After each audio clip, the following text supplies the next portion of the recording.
তো আজকের video topic হলো ডিন অ্যামব্রোস কি আসলেই ডাব্লিউডাব্লিউইতে আসতে চলেছে এবং যদি আসে তাহলে কখন আসতে পারে, একই সাথে এরপর কি হতে চলেছে এই ব্লাড লাইনের স্টোরি লাইনে। তো আজকে ভিডিও সত্যি অনেক বেশি ইন্টারেস্টিং এবং আকর্ষণীয় হতে চলেছে। তো ভিডিওটি শুরু থেকে শেষ পর্যন্ত দেখলে অনেক কিছু জানতে পারবে। একই সাথে তোমরা যদি এই চ্যানেলে নতুন থাকো তাহলে চ্যানেলটিকে সাবস্ক্রাইব করে দাও এবং ভিডিওতে একটি লাইক করে দাও। তো চলো ভিডিও শুরু করা যাক। তো প্রথমে একটু কথা বলা যাক যে এরপর কি হতে চলেছে এই ব্লাড লাইনের স্টোরি লাইনে। তো আমরা দেখেছি যে সার্ভাইভার ওয়ার গেমসে রোমান রেন্সের ওজি ব্লাড লাইন হিল ব্লাড লাইনকে ক্লিনভাবে হারিয়ে দিয়েছে এবং 16 শিকারকে পিন করে রোমানের ওজি ব্লাড লাইন উইন হয়ে গিয়েছে। এবং এখানে হিল ব্লাড লাইন এত কিছু করলো, তারা ওজি ব্লাড লাইনের ওপর অ্যাটাক করলো, রোমান রেন্সের ওপর অ্যাটাক করলো, কিন্তু শেষ হাসিটা রোমান রেন্স এবং তার ওজি ব্লাড লাইনই হাসলো। কিন্তু এখানে কি গল্প শেষ? মানে সার্ভাইভার সিরিজে কি সব গল্প শেষ? না, সার্ভাইভার সিরিজে চ্যাপ্টার 1-এর যে গল্প সেটা শেষ হয়ে গিয়েছে। এবার খুলতে চলেছে চ্যাপ্টার 2। এবং সত্যি বলতে এই ব্লাড লাইনের গল্প শুধুমাত্র ডাব্লিউডাব্লিউ নর্মাল স্টোরির মতো নেই, মানে এটা এখন সিনেমার পর্যায়ে চলে গিয়েছে এবং ধাপে ধাপে একটার পর একটা যেভাবে ঘটনা ঘটেছে তাতে এটাকে একটা সিনেমা বলা যেতে পারে।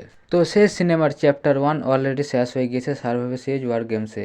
এবার খুলতে চলেছে চ্যাপ্টার 2, যেখানে চ্যাপ্টার 1-এর থেকেও আরও আকর্ষণীয় এবং ইন্টারেস্টিং জিনিস ঘটতে চলেছে। এবং আমরা যে এত কিছু ভাবছিলাম যে জিলা ফাটু, ল্যান্স এনোয়ে, হিকুলিও এদেরকে কেন দেখতে পেলাম না, তো এটাই কারণ চ্যাপ্টার 1-এ এদেরকে আপাতত ডাব্লিউডাব্লিউ আনেনি, কিন্তু চ্যাপ্টার 2-এর জন্য এদেরকে বুক করে রেখেছিল। এবং বিশেষ করে ল্যান্স এনোয়ে, হিকুলিও এদেরকে ডাব্লিউডাব্লিউ সাইন করার এটাই কারণ যে চ্যাপ্টার 2-এ এদেরকে রিটার্ন করানো হবে।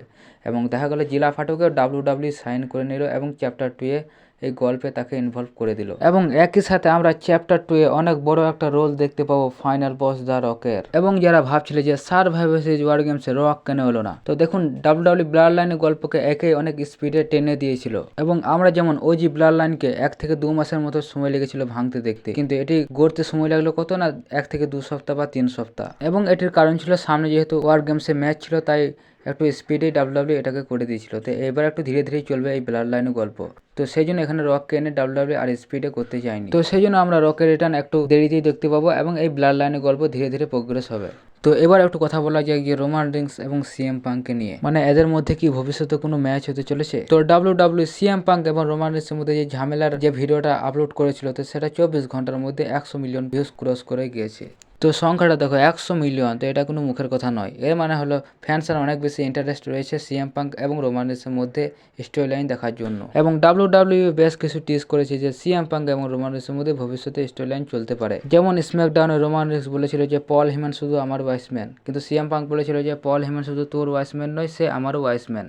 মানে এখানে পল হেমনকে নিয়েও স্টোরি লাইন চলতে পারে সিএম পাঙ্ক এবং রোমান রিন্সের মধ্যে। এবং এছাড়া সার্ভাইভার সিরিজ ওয়ার গেমসের পর পল হেমন এবং সিএম পাঙ্ক একে অপরকে জড়িয়ে ধরলো এবং সেখানে সিএম পাঙ্ক বললো যে আমি তোমাদের ওজি ব্লাড লাইনকে সাহায্য করে দিয়েছি, কিন্তু এর প্রতিদান হিসেবে আমার যে ফেভার সেটা সময় হলে আমি তোমাদের কাছ থেকে চেয়ে নেব। তো এবার মেন কথা হলো সিএম পাঙ্ক এখানে কোন ফেভারের কথা বলছে, সে কি রোমান রিন্সের এগেনস্টে ম্যাচ চাই নাকি অন্য কিছু, সেটা আমরা ভবিষ্যতে দেখতে পাবো। কিন্তু সিচুয়েশন থেকে যেটা বুঝতে পারা যাচ্ছে যে ভবিষ্যতে রোমান রিন্স এবং সিএম পাঙ্কের মধ্যে অবশ্যই একটা স্টোরি লাইন চলতে পারে। তো এবার একটু কথা বলা যায় যে ডিন অ্যামব্রোস কি আসলে রিটার্ন করতে চলেছে ডাব্লিউডাব্লিউইতে, এবং যদি সে রিটার্ন করে তাহলে সে কবে রিটার্ন করতে চলেছে। তো আমি জানি এই নিউজটা শোনার জন্যই বেশিরভাগ মানুষ এই ভিডিওতে ক্লিক করেছে। তো সেই জন্য আমার কোনো ইচ্ছা নেই তোমাদেরকে দুঃখ দেওয়ার, কিন্তু তারপরে আমি তো আর মিথ্যা কথা বলতে পারি না যে সে আজ রিটার্ন করবে কাল রিটার্ন করবে।